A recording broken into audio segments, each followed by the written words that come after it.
Okay മക്കളെ, ഇന്നലെ ക്ലാസ്സിൽ ചെയ്യാത്ത കാര്യം ടീച്ചർ വേറൊരു രീതിയിൽ അതിൻ്റെ കണ്ടിന്യൂഷൻ ആയിട്ട് പഠിപ്പിക്കുകയാണ്.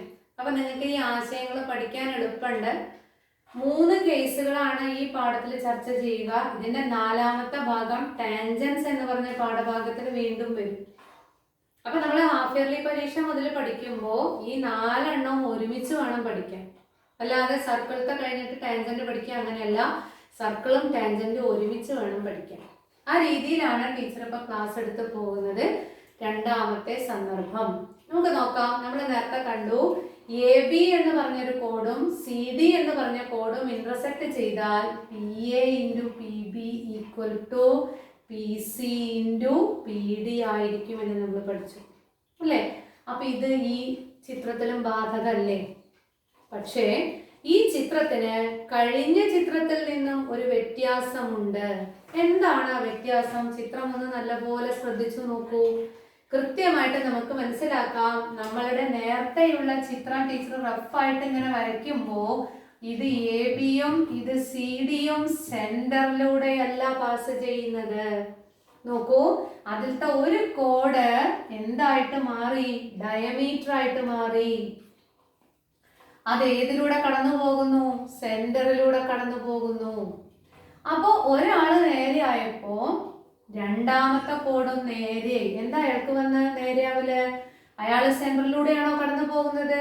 അല്ല, പകരം മറ്റൊരു പ്രത്യേകത കാണാം. The code CD is perpendicular to AB or the diameter AB. അപ്പൊ എന്താ 2ാമത്തെ ആൾക്ക് വന്ന മാറ്റം എന്ന് ശ്രദ്ധിച്ചല്ലോ? വളരെ പ്രധാനപ്പെട്ട ഒരു ആശയമാണിത്. ഇത് വെച്ചിട്ട് നമുക്ക് കൺസ്ട്രക്ഷൻസ് ഉണ്ട്. ഇത് വെച്ചിട്ട് ധാരാളം പ്രോബ്ലംസ് നമ്മളോട് പരീക്ഷയ്ക്ക് ചോദിക്കും. പ്രൂവ് ചെയ്യാനുള്ളത് ചോദിക്കും, ലെങ്ത്തുകൾ കണ്ടുപിടിക്കാനുള്ളത് ചോദിക്കും, അല്ലാതെ കൺസ്ട്രക്ഷനും ചോദിക്കും. 4 മാർക്കിന്റെ ഒരു കൺസ്ട്രക്ഷൻ ഈ ഒരു ആശയത്തിനെ വെച്ചിട്ടാണ് എല്ലാ വർഷവും പരീക്ഷയ്ക്ക് ചോദിക്കാറുള്ളത്. അതുകൊണ്ട് വളരെ നന്നായിട്ട് നിങ്ങളിത് പഠിക്കണം. അപ്പൊ എന്താണ് ഇവിടുത്തെ പ്രത്യേകത? The chord AB becomes the diameter and the chord CD becomes its perpendicular at the point P. അപ്പൊ നമ്മൾ നേരത്തെ പഠിച്ച തിയറി പ്രകാരം we have to write. ഇനി നമ്മളിത് പ്രൂവ് ചെയ്യാനൊന്നും പോണ്ട, കാരണം നമ്മൾ നേരത്തെ പ്രൂവ് ചെയ്തതാണ്. PA × PB = PC × PD. ആർക്കും സംശയമില്ലല്ലോ? ഇനി നമ്മൾ 9ാം ക്ലാസ്സിലേക്ക് ഇറങ്ങുന്നു. 9ാം ക്ലാസ്സിൽ നമ്മൾ കോഡുമായി ബന്ധപ്പെട്ട് പഠിച്ച തിയറമാണ് ടീച്ചർ ഇവിടെ പറയുന്നത്. AB എന്ന് പറഞ്ഞൊരു കോഡിലേക്ക് സെന്ററിൽ നിന്നൊരു പെർപെൻഡിക്കുലർ വരച്ചാൽ അത് ആ കോഡിനെ എന്ത് ചെയ്യും? ബൈസെക്ട് ചെയ്യും. ഈ ഒരു തിയറം നമുക്ക് ഇവിടെ ഒന്ന് അപ്ലൈ ചെയ്ത് നോക്കാം. CD എന്ന് പറഞ്ഞൊരു കോഡ് ടീച്ചർ കൈയിന്റെ വിരൽ വെച്ച് ചെയ്യുന്നത് പോലെ നിങ്ങൾ പഠിക്കുമ്പോൾ കൈവിരൽ ഉപയോഗിച്ച് കണ്ടെത്തി പഠിക്കാം. CD എന്ന് പറഞ്ഞ കോഡിലെ P എന്ന് പറഞ്ഞ പോയിന്റിലേക്ക് വരച്ചിട്ടുള്ള ഒരു പെർപെൻഡിക്കുലർ അല്ലേ OP? അതെന്താ അങ്ങനെ പെർപെൻഡിക്കുലർ ആകുമെന്ന് പറഞ്ഞാൽ ഈ ആംഗിൾ 90 ആണെങ്കിൽ ഇതും 90 ആണ്, ഇതും 90 ആണ്, ഈ 4 ആംഗിളുകളും 90 വരും. അങ്ങനെ വരുമ്പോൾ ഈ OP എന്ന് പറഞ്ഞ ലൈന് CD എന്ന് പറഞ്ഞ കോഡിനെ എവിടെ വെച്ചിട്ട് ബൈസെക്ട് ചെയ്യും? P-യിൽ വെച്ചിട്ട് ബൈസെക്ട് ചെയ്യും. P-യിൽ വെച്ചിട്ട് ബൈസെക്ട് ചെയ്യുന്ന പറഞ്ഞാൽ അതിന്റെ അർത്ഥം എന്താ? പറയൂ. PC എന്ന് പറഞ്ഞ ലെങ്ത്തും PD എന്ന് പറഞ്ഞ ലെങ്ത്തും എന്തായിട്ട് മാറുന്നു? ഈക്വൽ ആയിട്ട് മാറുന്നു. അതായത് നേരത്തെ കേസിൽ PC-യും PD-യും ഈക്വൽ ആയിരുന്നില്ല, പക്ഷെ ഇവിടെ എന്തായിട്ട് മാറുന്നു? ഈക്വൽ ആയിട്ട് മാറുന്നു. അപ്പൊ ഈ സന്ദർഭത്തിൽ വരുന്ന മാറ്റം എന്താണ്? PC-യുടെ ലെങ്ത്തും PD-യുടെ ലെങ്ത്തും ഈക്വൽ ആകുന്നു. അപ്പോൾ ഈ റിലേഷൻ എന്തായിട്ട് മാറും?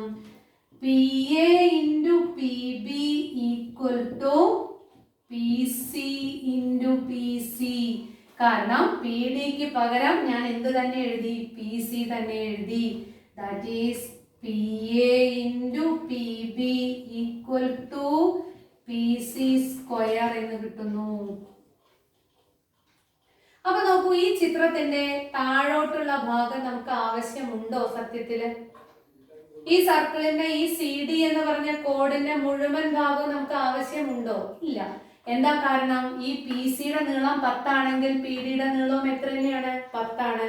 അപ്പൊ നമുക്ക് വേണമെങ്കിൽ ഈ തിയറം പറയുമ്പോ ഇത്രയും ഭാഗം പോരെ?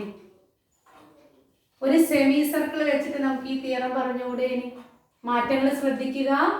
ഇത് പി എന്ന് കൊടുത്തു കഴിഞ്ഞാൽ, ബി എന്ന് കൊടുത്തു കഴിഞ്ഞാൽ ഈ P A into P B എന്ന് പറയുന്നത് പി സി സ്ക്വയറിന് ഈക്വൽ ആയിരിക്കും.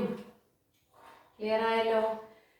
അങ്ങനെയാണെങ്കിൽ എൻ്റെ ഒരു ചോദ്യം, പി എയുടെ നീളം ഞാൻ 5 എടുത്തു, പി ബിയുടെ നീളം ഞാൻ 3 എടുത്തു. അപ്പൊ എന്തായിരിക്കും P A into P B വരിക? 5 ഇൻറ്റു 3. 5 ഇൻറ്റു 3 എന്ന് പറഞ്ഞാൽ എന്താണ് കിട്ടുന്നത്? 15 ആണ് കിട്ടുക. ഈ 5നെ 3 കൊണ്ട് മൾട്ടിപ്ലൈ ചെയ്തത് പി സിയുടെ സ്ക്വയറിനാണ് ഈക്വൽ ആയിട്ട് വരുന്നത്. അങ്ങനെയാണെങ്കിൽ പി സിയുടെ ലെങ്ത് എന്ന് പറയുന്നത്, ഈ പി സിയുടെ നീളം എന്ന് പറയുന്നത് square root of 15 or root 15 ആയിരിക്കും. എന്താണ് റൂട്ട് 15ന്റെ വില? ആർക്കറിയാം? ഈ റൂട്ട് 15 എന്ന് പറഞ്ഞ നമ്പറിന് എന്തെങ്കിലും പ്രത്യേകത ഉണ്ടോ?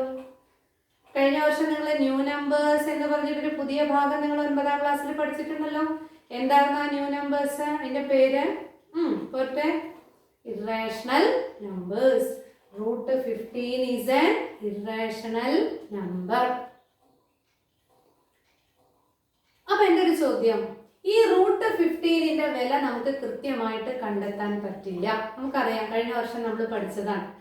പക്ഷേ നമ്മളോട് പരീക്ഷയ്ക്ക് പറയുന്നു റൂട്ട് 15 സെന്റിമീറ്റർ നീളമുള്ള ഒരു ലൈൻ വരയ്ക്കുക. കേട്ടോ? എന്താ കാരണം? റൂട്ട് 15 നീളത്തിൽ നമുക്ക് സ്കെയിലിൽ അളന്നെടുക്കാൻ പറ്റുമോ? ഇല്ല. പക്ഷെ നമ്മൾ അങ്ങനെ തോറ്റു കൊടുക്കാൻ പാടുണ്ടോ? പാടില്ല.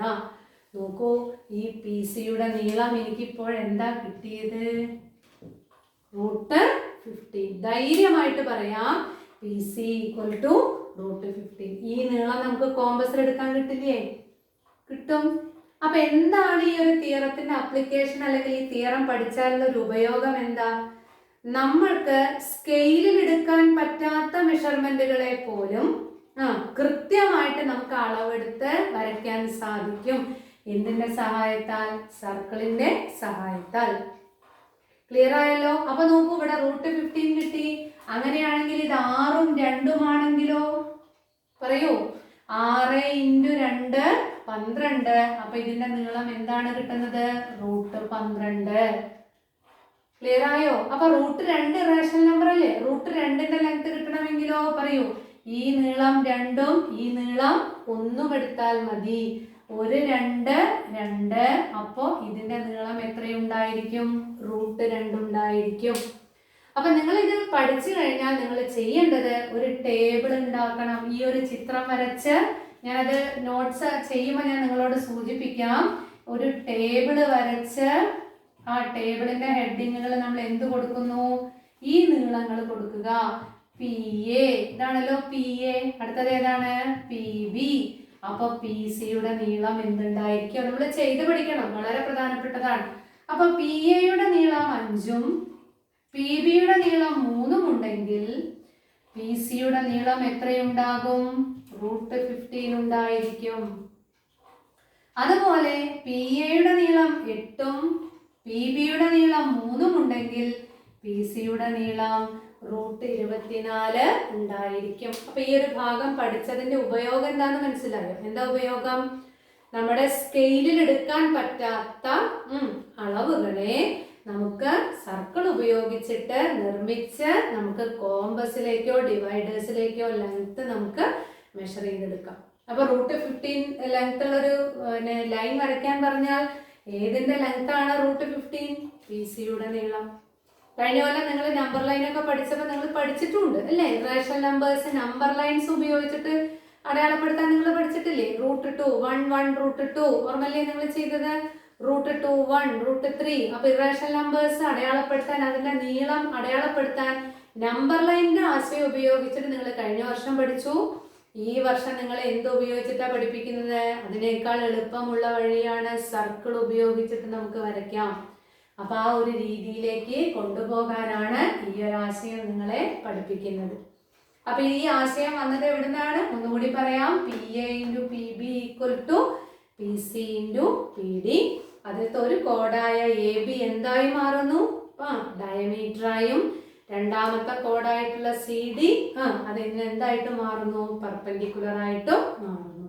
അപ്പൊ നമുക്ക് സത്യം പറഞ്ഞാൽ മുഴുവൻ സർക്കിളും വരയ്ക്കേണ്ട ആവശ്യമില്ല. എന്ത് മാത്രം മതി? ഒരു സെമി സർക്കിൾ മാത്രം വരച്ചാൽ മതി. ഈ ഒരു ടേബിള് ഒരു 10-25 എഴുതി പഠിച്ചാൽ പിന്നെ നിങ്ങൾക്ക് ഈ തിയറം നിങ്ങളുടെ മനസ്സിൽ നിന്ന് പോവില്ല. വളരെ ശ്രദ്ധിച്ച് നിങ്ങൾ ചെയ്ത് പഠിക്കുക. ഇതിൻ്റെ മൂന്നാമത്തെ കേസുമായി നമുക്ക് അടുത്ത വീഡിയോയിൽ പരിചയപ്പെടാം. Okay, by.